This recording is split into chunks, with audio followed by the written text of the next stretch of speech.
अऊज़ु बिल्लाहि मिनश्शैतानिर्रजीम बिस्मिल्लाहिर्रहमानिर्रहीम व इज़ क़तलतुम नफ़्सन फ़द्दारअतुम फ़ीहा वल्लाहु मुख़रिजुम मा कुन्तुम तक्तुमून फ़क़ुल्ना इज़्रिबूहु बिबअज़िहा कज़ालिका युह्यिल्लाहुल मौता व युरीकुम आयातिहि लअल्लकुम तअक़िलून सुम्मा क़सत क़ुलूबुकुम मिन बअदि ज़ालिका फ़हिय कल-हिजारति औ अशद्दु क़स्वह व इन्न मिनल हिजारति लमा यतफ़ज्जरु मिन्हुल अन्हार व इन्न मिन्हा लमा यशक़्क़क़ु फ़यख़्रुजु मिन्हुल मा व इन्न मिन्हा लमा यहबितु मिन ख़श्यतिल्लाह वमल्लाहु बिग़ाफ़िलिन अम्मा तअमलून अफ़तत्मऊन अन युअ्मिनू लकुम वक़द कान फ़रीक़ुम मिन्हुम यस्मऊन कलामल्लाहि सुम्मा युहर्रिफ़ूनहु मिन बअदि मा अक़लूहु व हुम यअलमून वइज़ा लक़ुल्लज़ीना आमनू क़ालू आमन्ना वइज़ा ख़ला बअज़ुहुम इला बअज़िन क़ालू अतुहद्दिसूनहुम बिमा फ़तहल्लाहु अलैकुम लियुहाज्जूकुम बिही इंद रब्बिकुम अफ़ला तअक़िलून। और याद करिए उस वक्त को कि जब तुम में कत्ल हो गया और उसका इल्ज़ाम तुम एक दूसरे पर डालने लगे, हालांकि अल्लाह तबारक व तआला ज़ाहिर करने वाला उस चीज़ को जिसको तुम छुपा रहे थे। चुनांचे हमने कहा कि उसके एक हिस्से को मक़तूल के एक हिस्से पर लगाओ। इसी तरह अल्लाह तबारक व तआला मुर्दा को ज़िंदा करता है और तुम्हें अपनी निशानियाँ दिखाता है ताकि तुम अक़्ल इख्तियार करो। फिर इसके बाद तुम्हारे दिल और ज़्यादा सख्त हो गए, इतने ज़्यादा सख्त गोया कि वो पत्थर हों या उससे भी ज़्यादा सख्त। इसलिए कि बाज़ पत्थर तो वो होते हैं कि जिनमें से नहरें जारी हो जाती हैं, और उनमें से बाज़ वो होते हैं जो शक़ हो जाते हैं और उसमें से पानी निकलने लगता है, और बाज़ वो होते हैं जो अल्लाह के खौफ की वजह से ऊपर से नीचे गिरते हैं। वमल्लाहु बिग़ाफ़िलिन अम्मा तअमलून, और अल्लाह तबारक व तआला तुम्हारी करतूतों से गाफिल नहीं है। ए ईमान वालों, क्या तुम तवक्को रखते हो कि वे लोग ईमान लाएंगे, हालांकि उनमें का एक गिरोह तुमसे जब कलामुल्लाह को सुनता है तो फिर उसको बदल देता है अक़्ल रखने के बावजूद और इल्म रखने के बावजूद। और वे लोग जब ईमान वालों से मिलते हैं तो कहते हैं कि हम ईमान लाए, और जब आपस में एक दूसरे के पास होते हैं तो उनमें का एक गिरोह कहता है कि तुम्हें क्या हो गया है कि तुम ईमान वालों को वो बातें बतला देते हो जिन बातों को अल्लाह ने तुम्हारे ऊपर खोला है ताकि उसके ज़रिए वह तुम्हें ज़ेर कर दें। अफ़ला ताक़िलून, क्या तुम अक़्ल नहीं रखते। पिछले रुकू से बल्कि पिछले रुकू के आखिर के अंदर ख़ास तौर पर अल्लाह तबारक व तआला ने वाक़े को ज़िक्र फरमाया था, जो वाक़या तफसील से पिछली बार आ चुका था कि बनी इसराइल के अंदर कत्ल हो गया और कातिल का जो है पता नहीं चल पा रहा कि कातिल कौन है, उसका सुराग नहीं लग पा रहा, उसका नाम पता नहीं चल पा रहा, कातिल कौन है और किसने कत्ल किया है।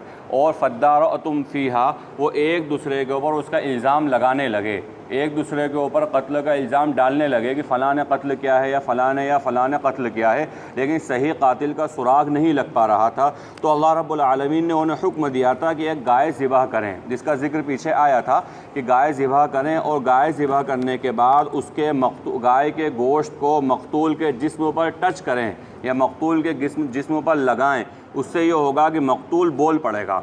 और फिर गाय की तफसीली बात आई थी, किस तरह उन्होंने सवाल व जवाब करा, और अल्लाह रब्बुल आलमीन ने कहा गोया कि लगता नहीं था कि गाय को ज़िबह करेंगे। उन्होंने इतने हीले बहाने करे, इतने क़ील व क़ाल करे, इतने सवाल व जवाब करे कि ऐसा लग रहा था कि शायद गाय को ज़िबह नहीं करेंगे बल्कि टाल जाएंगे। यानी होता है ना, कोई इंसान किसी से बहुत ज़्यादा सवालात करे, बहुत ज़्यादा सवालात करे, एक वक्त आके इंसान घबरा कर बोलता अच्छा रहने दो, तुम करो ही मत ये काम। तो हालांकि वो मामला अल्लाह रब्बुल आलमीन और बंदों के दरमियान था, लिहाजा अल्लाह रब्बुल आलमीन थकने वाला या हारने वाला या आजिज़ आ जाने वाला नहीं है। अल्लाह रब्बुल आलमीन ने खोल खोल कर एक एक बात बयान करी कि उसका रंग ऐसा हो, वो दिखने में ऐसी हो, वो इस तरह की हो, ये काम न करती हो, ये सारी डिटेल अल्लाह रब्बुल आलमीन ने बयान फरमाई। और उसके बाद उन्होंने गाय को ज़िबह किया। कुरान करीम में अल्लाह रब्बुल आलमीन ने बयान फरमाया कि फ़ज़बहूहा वमा कादू यफ़अलून, कि उन्होंने गाय को ज़िबह तो कर दिया लेकिन लगता नहीं था कि वो उसको ज़िबह करेंगे। यानी इतने हीले बहाने उन्होंने इख्तियार किए। अब वो गाय को ज़िबा क्यों करवाया गया था वो वाक़या यहाँ पर जिक्र किया जा रहा है कि बनी इसराइल के अंदर कत्ल हो गया और कातिल का सुराग नहीं पता चल रहा, तो अल्लाह रब्बुल आलमीन ने बात बयान फरमाई कि तुम एक गाय को ज़िबा करो और उस गाय को ज़िबा करने के बाद उसका गोश्त उस मकतूल के जिस्म के ऊपर लगाओ। बाज़ लफ्ज़ आया यानी गोश्त का छोटा टुकड़ा भी मकतूल के जिस्म के ऊपर लगाओ, जिसके ज़रिए वो बोल पड़ेगा और कातिल का नाम बता देगा। अब ये आगे ये बात आ रही है कि अल्लाह जब उन्होंने ऐसा किया तो गोया कि ये अल्लाह रब्बुल आलमीन की तरफ से एक वक्त के नबी का मुअजिज़ा था। इसलिए फ़ुक़हा फरमाते हैं कि आम तौर पर अगर चाहे इस्लामी निज़ाम हो या किसी भी तरह ज़ालिम और मज़लूम के दरमियान फ़ैसला किया जा रहा हो, कातिल या मकतूल के दरमियान फ़ैसला किया जा रहा हो, तो सिर्फ़ और सिर्फ मकतूल की गवाही काफ़ी नहीं है। इस्लामी एतबार से सिर्फ मकतूल की गवाही काफ़ी नहीं है कि यानी किसी इंसान का कत्ल हो गया, वो मरने लगा और मरते मरते वो ये बात कह दे कि मुझको फ़लाँ ने मारा है और उसका इंतकाल हो जाए। मकतूल यानी यहाँ तो मकतूल कत्ल हो चुका था, ये तो वक्त के नबी हज़रत मूसा अलैहिस्सलातु वस्सलाम के मुअजिज़े के तौर पर अल्लाह रब्बुल आलमीन ने गोया कि उसको दोबारा ज़िंदा किया। लेकिन अगर आम हालात के अंदर कोई इंसान पे हमला हुआ कातिलाना और वो इस हालत के अंदर मर रहा है और मरते मरते वो किसी का नाम बता दे कि फ़लाँ ने मुझे कत्ल किया है या फ़लाँ ने मुझे जो है अपने ख़ुदकुशी करने पर उकसाया है या इस तरह कोई बात स्टेटमेंट वो दे दे, तो कहा कि इस्लामी निज़ाम के एतबार से, इस्लामी हुकूमत के एतबार से सिर्फ़ और सिर्फ उसके बयान काफ़ी नहीं होंगे, बल्कि सारे एविडेंस देखे जाएंगे, सारे शवाहिद देखे जाएंगे, सारे दलाइल देखे जाएंगे। वरना इस तरह तो बहुत सारे लोग एक दूसरे को फंसा सकते हैं और फंसाते भी हैं, नाजायज़ फ़ायदा कानून का उठाते हैं इस रियायत की वजह से। तो ये हज़रत मूसा अलैहिस्सलातु वस्सलाम जो कि वक्त के नबी हैं और वक्त के नबी को अल्लाह रब्बुल आलमीन ने बज़रिए वही बतला दिया कि जो मकतूल है, जो कत्ल किया गया है, ये सही बात बोलेगा, झूठ नहीं बोलेगा। लिहाजा गोया कि हज़रत मूसा अलैहिस्सलातु वस्सलाम की उस पर मुहर लग गई। वक्त के नबी ने उस बात पे मुहर लगा दी कि हाँ ये जो बात कह रहा है ये सही कह रहा है। अल्लाह रब्बुल आलमीन ने सैयदना मूसा अलैहिस्सलातु वस्सलाम को वही के ज़रिए बात बतला दी कि ये मकतूल जो है सही कह रहा है, इसको फ़लाँ ने ही कत्ल किया है। लिहाजा जब वो गाय को ज़िबा किया और गाय को ज़िबा करने के बाद जो अल्लाह रब्बुल आलमीन का हुक्म था उसके हिसाब से उन्होंने वो काम किया, तो उस मकतूल ने कातिल का थोड़ी देर के लिए ज़िंदा हुआ और कातिल का नाम बताया और कातिल का नाम बताने के बाद फ़ौरन मर गया।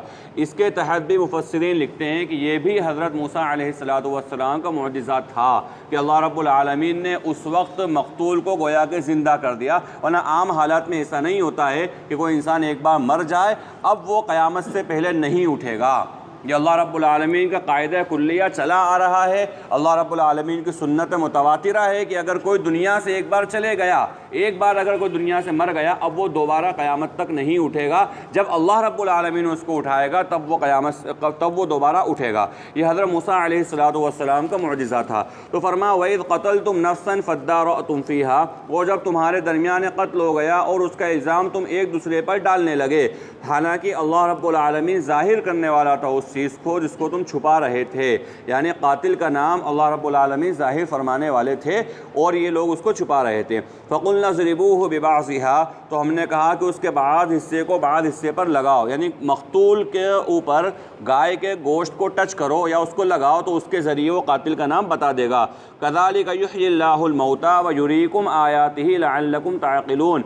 अब एक तरह से मुशरिकीन मक्का भी या इस दौर के अंदर पैदा होने वाले बहुत सारे नास्तिक लोग भी या इसी तरह से पिछली उम्मतों के बेदीन और लादीन लोग भी एक एतराज़ किया करते थे और करते हैं और क़यामत तक करते रहेंगे कि अल्लाह मुर्दों को कैसे ज़िंदा करेगा।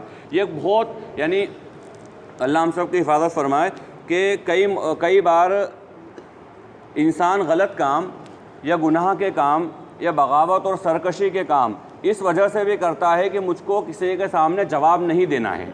एक तो ये बात इंसान की अक़ीदे के एतबार से होती है, हालांकि ऐसे लोग दुनिया में कम हैं, नास्तिक कम हैं। अक़ीदे के एतबार से कि भाई हमें गोया के जवाब देना ही नहीं है किसी को, जो करना है वो हमने यहाँ पर कर लिया। हमने जुल्म भी करा तो मरकर ख़त्म हो गया, अगर हम मज़लूम भी हैं तो मरकर ख़त्म हो गए, हमें किसी के सामने पेश नहीं होना है। ये बहुत बड़ी वजह है जिसके ज़रिए इंसान जुल्म करता है। इसलिए अगर देखा जाए कम्युनिस्ट हुकूमतें जो हुई हैं या आज भी हैं, वो ज़्यादा जुल्म सितम करती हैं उन लोगों के ऊपर धार्मिक होते हैं या मजहबी होते हैं। वो इसलिए कि उनके जहनों में खुदा का तसव्वुर ही नहीं है कि हमें किसी के सामने जवाब देना है, हमें किसी के सामने खड़े होना है। और किसी के दिल में चाहे गलत नज़रिया हो या गलत अकीदा हो, लेकिन अगर जवाबदेही का तसव्वुर है कि बहरहाल अगर हम जुल्म करेंगे तो हमें भी जो है सज़ा मिलेगी किसी न किसी दर्जे में, चाहे वो गलत हो, उसके एतबार से अगर उनके दिलो दिमाग में अकीदा है कि हमें किसी को जवाब देना है, तो बहरहाल वो कहीं ना कहीं जुल्म व सितम से या गलत कानून से बच जाते हैं।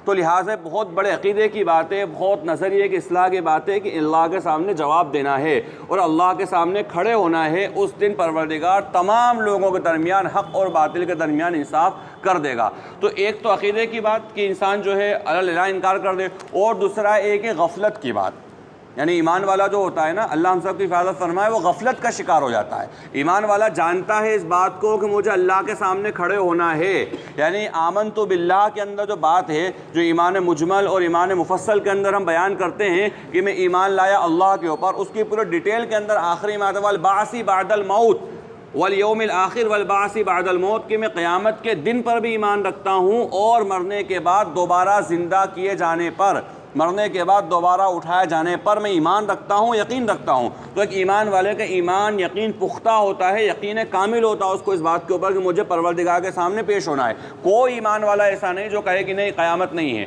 इसीलिए बयान आम तौर पर ये बात मसला बयान किया है, तौहीद, रिसालत और आखिरत तो इस्लाम के बुनियादी हिस्से हैं। तौहीद, रिसालत, आखिरत के अंदर कहीं कमी बेशी अगर है तो इंसान मुसलमान ही नहीं है। इसके अलावा अगर दूसरी चीज़ें तो इख्तलाफात हैं, नज़रियाती इख्तलाफात हैं, मसलकी इख्तलाफात हैं, जमाती तंजीमी इख्तलाफात हैं, वो अपनी जगह हैं सब। लेकिन तौहीद, रिसालत और आखिरत के अंदर किसी ईमान वाले, किसी जमात के इख्तलाफ भी नहीं है। अगर इसके अंदर इख्तलाफ हो जाता है, कोई करता है अगर इसमें इख्तलाफ, तो गोया कि मुसलमान नहीं है। वो किसी एक जमात से इख्तलाफ नहीं कर रहा, बल्कि वो इस्लाम से इख्तलाफ कर रहा है। अगर वो तौहीद को नहीं मानता है या रिसालत को नहीं मानता है या आखिरत को नहीं मानता है, तो ईमान वाले का अकीदा होता है लेकिन गफलत तारी हो जाती है। और गफलत जो है वह अमल पर रोक देती है, अच्छे अमल करने से रोक देती है और बुरे अमल पे आमादा कर देती है गफलत। तो ईमान वाले को अपनी गफलत की इस्लाह और जो पर्दा पड़ जाता है उसकी फ़िक्र में लगे रहना चाहिए कि किसी तरह ये पर्दा मेरे ऊपर हाइल ना हो जाए, इसलिए कि मैं ईमान वालों, मेरा यकीन है कामिल है इस बात के ऊपर कि परवरदिगार के सामने पेश होना है, यकीन है मुझे इस बात के ऊपर। और जब पेश होना है तो सारी अच्छाई और सारी बुराई का फ़ैसला परवरदिगार वहाँ फरमाएगा। तो फरमाया कि कज़ालिका युह्यिल्लाहुल मौता, इसी तरह अल्लाह मुर्दों को ज़िंदा करता है। जिस तरह एक मुर्दे को अल्लाह ने ज़िंदा किया, इसी तरह परवरदिगार तमाम मुर्दों को ज़िंदा करता है और करेगा। व युरीकुम आयातिही लअल्लकुम ताक़िलून, और उसके बाद अल्लाह तबारक व तआला तुम्हें अपनी निशानियाँ दिखलाता है ताकि तुम अक्लमंद हो जाओ। इसके बाद की जो आयत है सुम्मा क़सद क़ुलूबुकुम वाली आयत, ये बड़ी ख़तरनाक आयत है। ख़तरनाक इस माने कर है कि यहूद बिलखुसूस, अहले किताब में से भी यहूद बिलखुसूस को मग़ज़ूब अलैहिम है, अल्लाह रब्बुल आलमीन का इनके ऊपर गुस्सा है। और बात कई मरतबा आई है कि कुरान करीम के अंदर तो अल्लाह रब्बुल आलमीन ने एक जगह पर जो बड़े सख्त अंदाज के अंदर बात बयान फरमाई कि लुइनल्लज़ीना कफ़रू मिन बनी इसराईल अला लिसानी दाऊद व ईसा इब्न मरयम, अल्लाह रब्बुल आलमीन ने बनी इसराइल के काफिरों के ऊपर लानत और मलामत करी है। और लानत और मलामत ये आम लोगों के ज़रिए नहीं करी, बल्कि लुइनल्लज़ीना कफ़रू मिन बनी इसराइल अला लिसानी दाऊद व ईसा इब्न मरयम, सैयदना दाऊद अलैहिस्सलातु वस्सलाम और सैयदना ईसा अलैहिस्सलातु वस्सलाम, ये दो जलील क़द्र नबी और रसूल और साहिब किताब और साहिब शरीयत नबी, साहिब किताब और साहिब शरीयत रसूल, एक को अल्लाह रब्बुल आलमीन ने कानून दिया है तौरेत की शक्ल के अंदर और इंजील की शक्ल में, और एक को कानून दिया अल्लाह रब्बुल आलमीन ने ज़बूर की शक्ल में। ये जो जलील क़द्र पैगम्बर, यानी जो चार बड़ी किताबें हैं या जो चार बड़े पैगम्बर जिनको अल्लाह रब्बुल आलमीन ने किताबें अता फरमाई, उनमें से दो तो यही आ गए, एक अल्लाह के नबी सल्लल्लाहु अलैहि वसल्लम और उसके बाद में हज़रत मूसा अलैहिस्सलातु वस्सलाम, यानी चार बड़ी आसमानी किताबें तौरेत, इंजील, ज़बूर और किताबुल्लाह यानी कुरान शरीफ। उनमें से दो बड़े नबी यानी 50% अगर देखा जाए तो इतने बड़े अंबिया इकराम अलैहिमुस्सलातु वस्सलाम के ज़रिए परवरदिगार ने इन पर लानत और फटकार बरसाई है। इतने ज़्यादा मकबूज़ हैं अल्लाह रब्बुल आलमीन नज़दीक, वो इसी उनकी शरारतों की वजह से, उनकी सरकशियों की वजह से। जो सूरह बकरा के शुरू से बात चली आ रही है कि जो काम नबी ने बोला उसका उल्टा करना है, गोया कि उनकी आदत बन चुकी थी कि जो नबी ने कहा है उसका उल्टा करेंगे। नबी ने को कहा फ़लाँ काम करना है, नहीं फ़लाँ काम नहीं करेंगे बल्कि इसका उल्टा करेंगे। नबी ने कहा कि ऐसे करना है, ऐसे नहीं करेंगे बल्कि अपनी मर्ज़ी से करेंगे। तो ये बनी इसराइल की जो वाक़यात हैं और बनी इसराइल की तारीख़ जो अल्लाह रब्बुल आलमीन ने बयान फरमाई है, वो आईना है ईमान वाले के लिए। कोई ईमान वाला उस आईने के अंदर अपने आप को देखे कि मेरा तरीक़ा, मेरा एटीट्यूड, मेरा रवैया भी तो ये नहीं है कि जो अल्लाह ने कहा उसके ख़िलाफ़ करना है, जो अल्लाह के नबी अलैहिस्सलातु वस्सलाम ने कहा उसके ख़िलाफ़ करना है, कि मेरा तरीक़ा या मेरा इस तरह का अमल तो नहीं है। तो ये गौर करना है बनी इसराइल की ज़िंदगियों के अंदर कि उन्होंने जो काम वक्त के नबी ने कहा है उसके ख़िलाफ़ काम करा, और ख़िलाफ़ के साथ साथ वक्त के नबी के साथ बदतमीज़ियाँ करी, नाउज़ुबिल्लाह, वक्त के नबी को तकलीफ़ें दी हैं, वक्त के नबी की गुस्ताखियाँ करी हैं। ये बनी इसराइल का तरीक़ा। तो अल्लाह रब्बुल आलमीन ने बनी इसराइल के वाक़यात को बयान करते हुए बीच बीच में जुमला मुअतरिज़ा के तौर पर कई इस्लाहात वाली बातें उम्मत मुहम्मदिया के लिए बयान फरमाई हैं। उसी में से बात आ रही है, और ये हमारे लिए बहुत गौर का मकाम है कि जहाँ उन्होंने कोई आजमाइश को देखा या जहाँ उन्होंने अल्लाह तबारक व तआला किसी इनाम को देखा, इनाम की वजह से भी और आजमाइश की वजह से भी और ज़्यादा बागी हो गए। यानी होना तो ये चाहिए कि अल्लाह रब्बुल आलमीन की तरफ से कोई इनाम अगर किसी इंसान को मिल रहा है तो वो इनाम के शुक्र के तौर पर अल्लाह रब्बुल आलमीन का और फरमाबरदार बन जाए कि अल्लाह तेरा इनाम इकराम है कि तूने मुझे ये चीज़ अता की। मसलन किसी का माल दौलत आया, किसी के पास औलाद आई, किसी के पास एजुकेशन मुकम्मल हो, कोई डिग्री उसके पास में आई, कोई सी भी चीज़ हो सकती है, तो शुक्र अदा होना चाहिए। और अल्लाह ना करे कोई तकलीफ़ हो तो अल्लाह तबारक व तआला के सामने तौबा इस्तिग़फ़ार करना चाहिए कि अल्लाह ये गुनाह हो गए शायद मेरे से, इसकी वजह से ये आजमाइश आ रही हैं। लेकिन दोनों तरीक़े बनी इसराइल के नहीं थे। अगर इनाम मिलेगा तब भी बागी हो रहे हैं, और अगर सज़ा मिल रही है तब भी बागी हो रहे हैं। इनाम अगर उनको मिल रहा है कि उनको अल्लाह रब्बुल आलमीन और सलवा उतार रहा है, इनाम उनको मिल रहा है कि वादी तय के अंदर अल्लाह आसमान और बादलों में साया कर, तब भी बाकी हो रहे हैं। और इसी तरह सज़ा मिल रही है तब भी बाकी हो रहे हैं। यानी हर एतबार से बगावत उनकी गोया की ज़िंदगी का हिस्सा बन चुका। उम्मत मुहम्मदिया की ज़िम्मेदारी ये कि ये नहीं होना चाहिए, वरना तो अल्लाह हम सब की हिफाजत फरमाए कि जो तरीक़ा बनी इसराइल का था अगर वो तरीक़ा उम्मत मुहम्मदिया का है तो वही अज़ाब और वही शक्लें और वही अल्लाह रब्बुल आलमीन की तरफ से आजमाइशें आ सकती हैं इस उम्मत के ऊपर। तो कहा कि आगे जो बयान फरमाया कि इस वजह से होना तो ये चाहिए था, इतना बड़ा हादसा हो गया और इतना बड़ा मामला हो गया, दिल नरम पड़ जाना थे। लेकिन हुआ कि सुम्मा क़सत क़ुलूबुकुम मिन बअदि ज़ालिका फ़हिय कल हिजारति औ अशद्दु क़स्वा, यानी उन लोगों का हाल ही बयान फरमाया कि इतना बड़ा वाक़या या इतने बड़े हादसात हो जाने के बाद भी उनके दिल सुम्मा क़सत क़ुलूबुकुम मिन बअदि ज़ालिक, इसके बाद उनके दिल और ज़्यादा सख्त हो गए। और सख्त इतने हो गए फ़हिय कल हिजारा, पत्थरों की तरह सख्त हो गए, औ अशद्दु क़स्वा, या उससे भी ज़्यादा सख्त हो गए। हम ज़रा गौर व फिक्र करें, अल्लाह हम सब की हिफाजत फरमाए। जिस वक्त, जिस दौर के अंदर और जिन माहौल के अंदर आज ईमान वाला ज़िंदगी गुजार रहा है, जिस दौर के अंदर ये सब बातें बिल्कुल अलल ऐलान हैं, कोई ढकी छुपी बातें नहीं हैं, हर इंसान जानता है, मुझसे बेहतर आप जानते हैं। आज मुसलमान का ना जान महफूज है, ना माल महफूज है, ना इज़्ज़त व आबरू महफूज है, ना मुसलमानों के मदारिस महफूज हैं, ना मसाजिद महफूज हैं, ना इस्लामी शख्सियात महफूज हैं। हमारे सफ़े अव्वल के उलमा टारगेट के ऊपर हैं, सफ़े अव्वल के उलमा, हमारे तो कतार शुमार में नहीं, हम सफ़े अव्वल के उलमा टारगेट में हैं। और कोच भी केस लगाकर, कैसा भी बहाना बनाकर उनके जेलों में डाल दिया जाता है। सालों तक कोई उनके चालान डायरी तक पेश नहीं होती है। कानून के एतबार से एक वक्त मुतय्यन है कि इतने वक्त में चालान डायरी पेश नहीं होगी तो गोया केस ख़त्म हो जाएगा, लेकिन उनको ये रियायत भी नहीं मिल रही है। कुल मिला के खुला जुल्म सितम सफ़े अव्वल से लेकर सफ़े आखिर तक उठा के देख लें, हमारे छोटे जो बच्चे हैं उनसे लेकर तो बड़े बुज़ुर्ग तक उठा कर देख लें, मस्तूरात को उठा कर देख लें, पर्दे वाली ख़वातीन को उठा के देख लें, पूरे उमूमी तौर के ऊपर उम्मत मुहम्मदिया अज़ाब का शिकार है, उमूमी तौर के ऊपर। बल्कि यह हालत है कि बमांगे दुहल उनको मारा भी जा रहा है और उसके साथ में वीडियो बनाकर शेयर भी किया जा रहा है और जलील भी किया जा रहा है, और बताया जा रहा है गोया कि तुम्हारी औकात ये है, बताया जा रहा है कि तुम्हारी औकात ये है कि तुम हमारे गोया के पाँव की जूतियाँ हो, हम जैसे चाहेंगे तुम्हें मसल देंगे, जैसे चाहेंगे तुम्हें ख़त्म कर देंगे। ये अलल ऐलान ये बातें करी जा रही हैं और सालों से करी जा रही हैं और अब तो बहुत ज़्यादा हो गई हैं। लेकिन उसके बावजूद भी अगर हमारे कानों पर जू न रहेंगे, इतने बड़े बड़े अज़ाब आ जाने के बाद, इतने बड़े बड़े मुजाहिदे आ जाने के बाद भी अगर हम नहीं बदले, अल्लाह हमारी हिफाजत फरमाए, कल या परसों कोई वाक़या हुआ मुसलमान के ख़िलाफ़, पूरी दुनिया के अंदर उसकी वीडियो गई है, पूरी दुनिया के अंदर साथ किसी मुसलमान को जला दिया गया। ये वाक़या, ये मिसाल नहीं, हकीकी वाक़या बता रहा हूँ। 2 या 3 दिन, मतलब पुरानी बात है, 2 या 3 दिन पहले एक मुसलमान को जलाया गया बाकायदा। जलाने के बाद उसकी वीडियो पूरी दुनिया ने देखी। बाहरी मुल्कों से सवालात हुए कि भाई ये हिंदुस्तान में क्या हो रहा है, क्या हो रहा है हिंदुस्तान के अंदर कि मुसलमानों के साथ ये मामला हो रहा है। उसके 2 या 3 दिन बाद दरस में जब मैं यहाँ से आ रहा था तो यहाँ पर मुसलमानों की शरीफ ज़ादियाँ शादी में ऐसे नाच रही थी गोया कि तवाइफ़ें नाच रही हैं। यानी अभी तो गम ख़त्म भी नहीं हुआ, अभी तो आंसू सूखे भी नहीं हैं, अभी तो दिल में जलन है, अभी तो दिल में सोजिश है, लेकिन हालत ये है कि जब शादी आ गई तो मुसलमानों की शरीफ ज़ादियाँ नाच रही हैं तवाइफ़ों की तरह, और इसी रोड के ऊपर जहाँ पर कई मस्जिदें बीच में आती हैं। आप देख लें, गौर करें, हमारे यहाँ से जमजम से लेकर यहाँ तक आ जाए, कितनी मस्जिदों का रास्ता है बीच में और कितनी मस्जिदें बीच में पड़ती हैं। ये मस्जिद है, इसके पहले की मस्जिद है, इसके बाद की मस्जिद है, उसके बाद मदरसा है, कई मसाजिद हैं। इस सड़क के ऊपर तवाइफ़ों की तरह मुसलमान लड़कियाँ नाचते हुए अपनी आँखों से देखा है।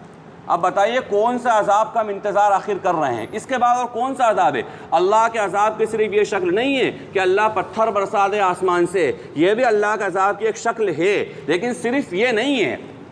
अल्लाह के अजाब की सबसे ख़तरनाक शक्ल ये है कि हमारा रौब ख़त्म हो गया। वो लोग जो हमसे सर उठाकर बात नहीं कर सकते हमारे आबा व अजदाद से, इस मुल्क के अंदर बड़ी इज़्ज़त के साथ, बड़े शौकत के साथ, बड़े सरबुलंदी के साथ हुकूमत करने वाली कौम, 850 साल तक हुकूमत करने वाली कौम, आज उसको कुत्ते और बिल्ली की तरह मारा जा रहा है। अगर हम मईशत के एतबार से, मादियत के एतबार से, ताकत के एतबार से कमज़ोर हैं वाकई हम कमज़ोर हैं, तो अल्लाह को तो हम पकड़ लें। अल्लाह को पकड़ने का किसने मना किया? अल्लाह को तो हम कम से कम पकड़ लें। इस हालत के अंदर होना तो ये चाहिए कि कुनूत नाज़िला होना चाहिए, लेकिन हमारा आलम यह कि हमारे फ़राइज़ के ठिकाने नहीं है। होना तो ये चाहिए, कुनूत नाज़िला का इत्माम होना चाहिए, लेकिन फ़र्ज़ के हमारे ठिकाने नहीं है। ये अल्लाह के अज़ाब की बदतरीन शक्ल है कि हमारा रौब ख़त्म हो गया, रौब ख़त्म हो गया। और जो लोग हमसे बात करने में घबराते थे, आज उनके हाथों में हथियार हैं, मुसलमानों का कत्लेआम कर रहे हैं। तो ये मुसलमान कितनी भी नसीहत की बातें, आज हम गौर करें कि ईमान वाला कितनी नसीहत की बातें सुनता है, और यकीनन इससे इनकार नहीं कि इसका फ़ायदा होता है। बाज़ लोग जज्बात में ये भी कह देते हैं बयानात से क्या होता है, हालांकि ऐसा नहीं, बयानात से फ़ायदा होता है। अल्लाह ना करे, अल्लाह ना करे, ये भी अगर बंद कर दिए जाए ना तो उम्मत में जो तहरीक थोड़ी बहुत भी नजर ये भी ख़त्म हो जाए।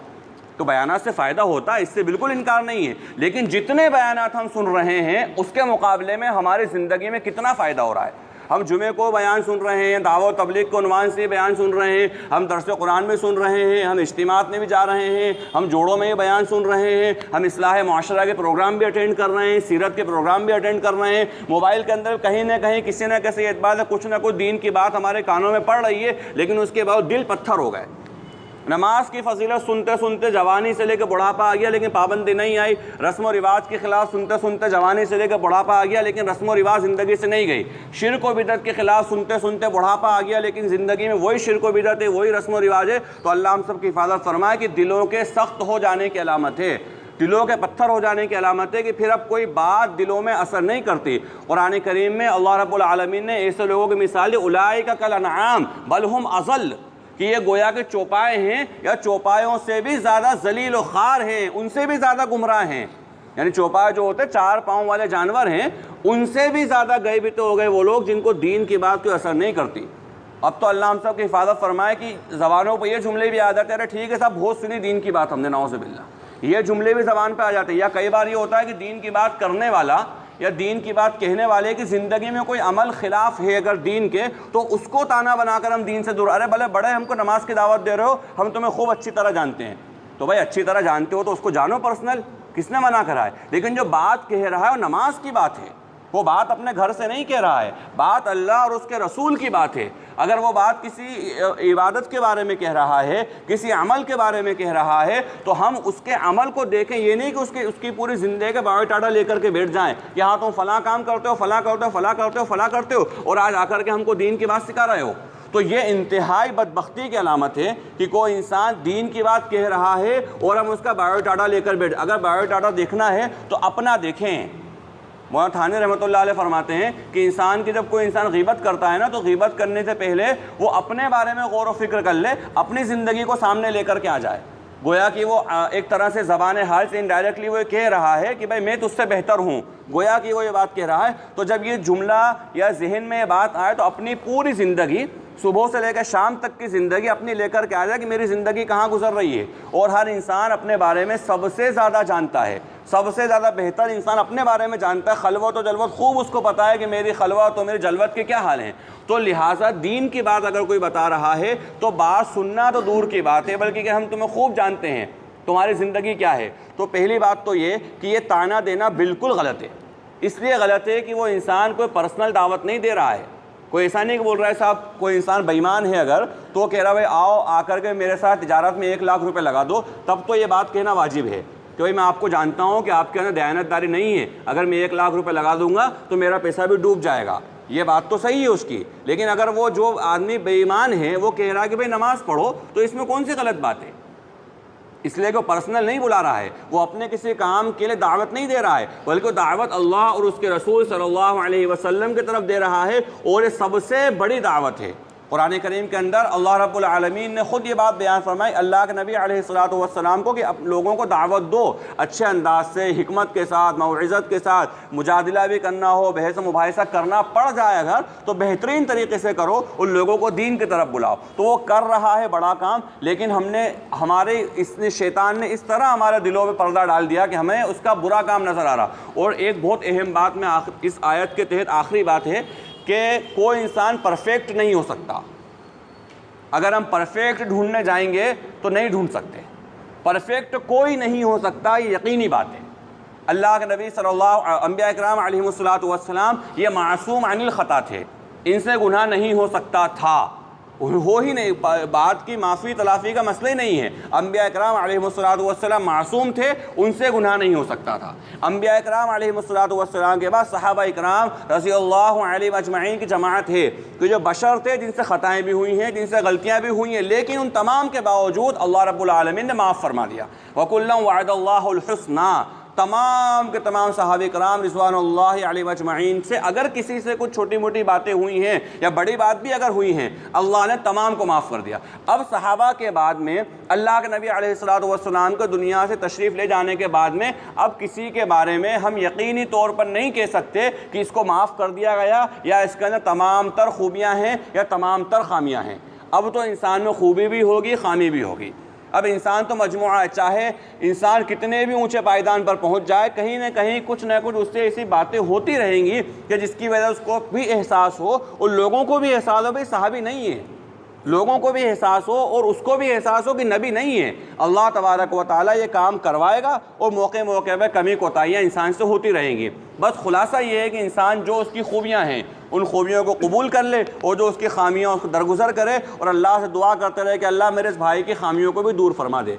तो लिहाजा दीन की बात के ताल्लुक़ से ख़ास तौर पर ये बात है कि दिलों को पत्थर नहीं बनाना, बल्कि जो बात है नसीहत की बात। अच्छा एक बात और मैं अर्ज़ कर दूं कि कई बार ये होता है कि दीन की बात इंसान कभी कभी सोचता है कि भाई एक ही एक बात सुन के बोर हो गए, एक ही एक बात सुन के बोर हो गए। भाई एक साथी हैं कोई आम, अगर वो बात कर रहे हैं तो उनको एक ही बात करना आती है, उसके अलावा कुछ आते ही नहीं है उनको। हर इंसान को अल्लाह रब्बुल आलमीन अलग अलग सलाहियत से नवाजता है, हर इंसान को अलग अलग अल्लाह ने सलाहियत है। सहाबा इकराम के अंदर भी यही मामला था। अल्लाह के नबी अलैहिस्सलातु वस्सलाम सहाबा इकराम को उनकी खुसूसियात के एतबार से उठाते थे और चुनते थे और कि तुम फ़लाँ काम पे जाना, तुम फ़लाँ पे जाना, तुम फ़लाँ पे जाना, तुम फ़लाँ पे जाना, तुम्हारा ये काम है, तुम्हारा ये काम है, तुम्हारा ये काम है, उनके सलाहियतों के एतबार से। तो अगर किसी के पास ये सलाहियत, उसको एक ही बात याद है सिर्फ, और जब भी उसका तय हो जाएगा तो वो तो एक ही बात करेगा। तो एक ही बात सुन सुन के कई बार इंसान बोर हो जाता है। तो ये जो बोर हो रहा है ना, ये भी कसावत क़ल्ब की अलामत है, ये भी कसावत क़ल्ब। इसलिए कि सूरह फातिहा सुनते सुनते तो हम बोर नहीं हुए, बचपन से लेकर आज तक सूरह फातिहा, वो सूरह फातिहा का तर्जमा या सूरह फातिहा का मफहूम या उसका खुलासा वो अपने अंदाज में बयान कर, उसको इसके अलावा कुछ आता ही नहीं है। जो हज़रत मौलाना इलियास साहब रहमतुल्लाह अलैह के मलफूज़ में है ना, हज़रत मौलाना मंजूर नुमानी साहब रहमतुल्लाह अलैह आखिरी वक्त में उनके पास तशरीफ़ ले गए और कहा, बोले कि हज़रत कुछ वाज़ व नसीहत कर दीजिए। तो उन्होंने कहा, बोले आपकी तबीयत ठीक नहीं है, अगर आप वाज़ व नसीहत करेंगे, बीमार हैं, अल्लाह कबूल फरमाएगा। बोले भाई हमें तो सिर्फ दो काम आते हैं, एक तो अल्लाह के सामने रोना आता है और दूसरा बंदों की खुशामद करना आती है, इसके अलावा हमें तीसरा काम नहीं आता। और हाथ पकड़ के कहा, बोले मैं तुम्हारा ही बीमार करवाया हूँ, मोहब्बत में कहा, शफ़क़त में कहा कि तुम अगर वक्त दे दो मुझे अल्लाह के रास्ते में तो मैं अच्छा हो जाऊँगा, तुम मुझे बता दो कि मुझे कितना वक्त दे रहे हो तुम अल्लाह के रास्ते में, तो बोले मैं अच्छा हो जाऊँगा। ये हज़रत मौलाना इलियास साहब रहमतुल्लाह अलैह, जिनको लोगों ने मुजद्दिद वक्त लिखा है कि जिस दौर के अंदर दीन, और ये हम समझते हैं आमतौर पे कि जब उन्होंने जो काम शुरू किया सिर्फ ईमान वालों के, उन्होंने जो काम शुरू किया था, असल जो काम शुरू किया था ना, वो शुद्धिकरण की तहरीक के ख़िलाफ़ शुरू किया था। हमें मकसद ही याद नहीं रहे, हम तो बहुत छोटे से दायरे के अंदर सिमट के रह गए। और कोई बड़े दायरे की बात करता है, हम बोलते हैं ये हमारा काम नहीं, ये हमारा काम नहीं, ये फ़लाँ का काम नहीं, ये फ़लाँ काम नहीं। हमने दायरे छोटे बना लिए, छोटे छोटे कुएँ बना के बैठ गए। उन्होंने शुरू किया था शुद्धिकरण की तहरीक के ख़िलाफ़ कि मुसलमानों को, मुसलमान तमाम के तमाम, इनके आबा व अजदाद हिंदू थे, लिहाजा दोबारा इनको कन्वर्ट करके हिंदू बनाया जाए। जो आज जो घर वापसी के नाम पे तहरीक चल रही है पूरे मुल्क के अंदर, ये वो तहरीक थी शुद्धिकरण के नाम पे चली थी। और उस वक्त मौलाना इलियास रहमतुल्लाह अलैह ने काम को शुरू किया था। तो इतने बड़े मकसद लेकर चलने वाला शख्स, जिसको पूरी दुनिया कह रही है कि मुजद्दिद वक्त है, अरब व अजम मानता है कि काम किया, लेकिन वो क्या कह रहे हैं, भाई मुझे दो ही काम आते हैं, बंदों की खुशामद करना, परवरदिगार के सामने रोना। कोई बहुत बड़ी तसनीफ़ व तारीफ़ उनकी नहीं मिलेगी, बड़े बड़े तकारीर उनकी नहीं मिलेंगी, छोटी छोटी बात सादे सादे अंदाज के अंदर बयान करी और लोगों के दिल बदलते चले गए, पानी होता चले गए। और ये कहा बड़े बड़े शख्सियात, हज़रत मौलाना अली मासा रहमतुल्लाह अलैह, मौलाना मंजूर खान नुमानी रहमतुल्लाह अलैह, ये जलील क़द्र उलमा थे उस दौर के, एहसास शख्सियात थी। एक एक आदमी को अल्लाह ने मुल्कों के लिए कबूल किया था और वो उनके दर पर आके पड़ गए और कहा कि साहब जब तक हम कुछ वक्त के बाद निज़ामुद्दीन नहीं जाते हैं ना, हमें सुकून नहीं मिलता है। ये बड़े बड़े अकाबिर तो उनके दर पे आके पड़ गए। ये इस वजह से हुआ था कि उन्होंने अपने आप को अल्लाह के लिए लगा दिया कि भाई हमारे को सादे अंदाज में जो बात करना है हमने कर दी, हमें बहुत ज़्यादा तकरीर करना नहीं आती है, कोई बात नहीं। तो लिहाजा बात करने वाले का इखलास देखा जाए। बात करने वाला कोई भी साथियों का दीन की बात कर रहा है, उस बात को भले वो एक ही बात सुनते सुनते चाहे हम बुढ़, क्योंकि जब अगर कोई नई बात, तो भी नई बात का जब इरादा हुआ तो इसका मतलब तो ये हुआ कुछ मज़े के लिए इंसान सुनना चाह रहा है। हालांकि इससे इनकार नहीं कि बातें नई नई आना चाहिए, नई तावीलात भी आना चाहिए, नई तफसीर भी आना चाहिए। और अल्हम्दुलिल्लाह उलमा इसमें काम कर रहे हैं और वक्तन फ़वक्तन उलमा के मुँह से हम बातें सुनते रहते हैं। लेकिन आम साथी अगर नई बात के चक्कर में जाएगा ना, तो वो कहाँ का कहाँ निकल जाएगा। वो दीन की जो सही बात इखलास के साथ करने लगेगा, लेकिन बात कहाँ की कहाँ निकल जाएगी। तो लिहाजा दीन की बात अगर हमें लग रहा है कि भाई हम बोर हो रहे हैं, तो हम सोचे नहीं भाई दीन की बात कह रहे हैं, बोर नहीं होना। हम ये दीन की बात कह रहा है, दीन की बात हमें सुनना है, इसलिए कि दीन की बात से बोर होना गोया की कसावत क़ल्ब की अलामत है, कि दिल के सख्त हो जाने की। तो फरमाया कि उनके दिल इस हादसे के बाद और ज़्यादा सख्त हो गए, और ऐसे सख्त हो गए जैसा कि पत्थर या उससे भी ज़्यादा। इसलिए कि बाज़ पत्थर तो ऐसे हैं कि जिनसे नहरें जारी हो जाती हैं। वो बनी इसराइल ने खुद अपनी आंखों से देखा कि 12 कबीलों के 12 चट्टानों से, वो पत्थरों से जो है नहरें जारी हो गई, छोटे छोटे पत्थरों से नहरें अल्लाह ने जारी कर दी। वइन्न मिन्हा लमा यशक़्क़ु फ़यख़्रुजु मिन्हुल मा, और उनमें से बहुत से पत्थर वो हैं जिनसे जो फट जाते हैं तो उनसे पानी निकल पड़ता है, और बहुत से ऐसे अल्लाह के खौफ से लुढ़कते हैं, गिरने लगते हैं। वल्लाहु बिगाफ़िलिन अम्मा तअमलून, और अल्लाह तबारक व तआला तुम्हारी करतूतों से गाफिल नहीं है। लेकिन यहाँ पर एक बात आ सकती है जहन में कि जो ग्रेविटी का उसूल है या कोई भी चीज़ है कि ऊपर से नीचे लुढ़केगी, तो ये इसमें अल्लाह की खशियत वाली कौन सी बात आ गई, ये एक एतराज़ हो सकता है। तो लिहाजा इसका जवाब मुफस्सिरीन ने दिया है कि पहली बात तो ये कि हर पत्थर के अंदर हर पत्थर अल्लाह के खौफ से गिर रहा है, इसका अल्लाह तबारक व तआला ने नहीं कहा कि हर पत्थर गिर रहा है, बल्कि बाज़ पत्थरों के बारे में कहा है। और बाज़ पत्थरों के ताल्लुक़ से ये बात तहक़ीक़ी बात है, साइंस की तरफ से मुहक़्क़क़ हो चुके हैं। हालांकि हमें साइंस की इस मामले में तायद की ज़रूरत नहीं है, लेकिन बहरहाल जो दौर के एतबार से मुहक़्क़क़ हो चुकी है बात कि बाज़ पत्थर ऐसे हैं कि जिनमें जान है और वक्तन फ़वक्तन बढ़ते हैं। मुफ्ती तक़ी उस्मानी हफ़िज़हुल्लाह ने अपने सफ़रनामे में बात लिखी है कि हमने जो है ज़ेर समंदर सफ़र किया, ज़ेर दरिया सफ़र किया, और हमें गाइड ने घुमाया। दरिया के नीचे का मंज़र पूरा अलग था, वहाँ पे जो रेगिस्तान भी नज़र आ रहे हैं, सगलाक चट्टानें भी नज़र आ रही हैं, और जो आगे जो बात बताने की वही बोले हमें गाइड ने ख़ास पत्थरों के बारे में बताया कि ये जो पत्थर है ना, एक वक्त के बाद बढ़ जाते हैं, इनका साइज़ बढ़ जाता है। ये छोटे हैं, एक वक्त गुजरने के बाद में इनका साइज़ बढ़ जाता है। तो ये बात तो बिल्कुल मुहक्कक है कि उनके अंदर भी जान अल्लाह ने रखी। हाँ, हर पत्थर में चाहे ना रखी हो बहरहाल, लेकिन अल्लाह रब्बुल आलमीन ने जिनका जिक्र किया है कि बाज़ पत्थर इस तरह गिर जाते हैं अल्लाह के खौफ की वजह से। और ये भी नहीं कहा गया कि सारे पत्थर अल्लाह के खौफ की वजह से ही गिरते हैं, ऐसा भी नहीं कहा, बल्कि ये कहा बाज़ पत्थर ऐसे हैं जो अल्लाह के खौफ की वजह से गिर जाते हैं। लिहाजा इसमें कोई एतराज़ की और कोई इश्काल की बात नहीं है, बल्कि बाज़ पत्थर है जिनका अल्लाह तबारक व तआला का ये मामला है। वमल्लाहु अफततमऊन अन युमिनू लकुम, अब यहूद की बात बयान की जा रही है कि ये ईमान लाने वालों से कहते हैं वक़्त हम ईमान लाए, हालांकि अल्लाह नहीं, अफततमऊन तुम तवक्को रखते हो, यानी अल्लाह तबारक व तआला अहले ईमान से बात बयान फरमा रहे हैं कि तुम तवक्को रखते हो कि ईमान लेकर आएँ। हालांकि इनका मामला ये है कि जब ये तुमसे कलामुल्लाह को सुनते हैं, अल्लाह की बात को सुनते हैं तो उसको बदल देते हैं।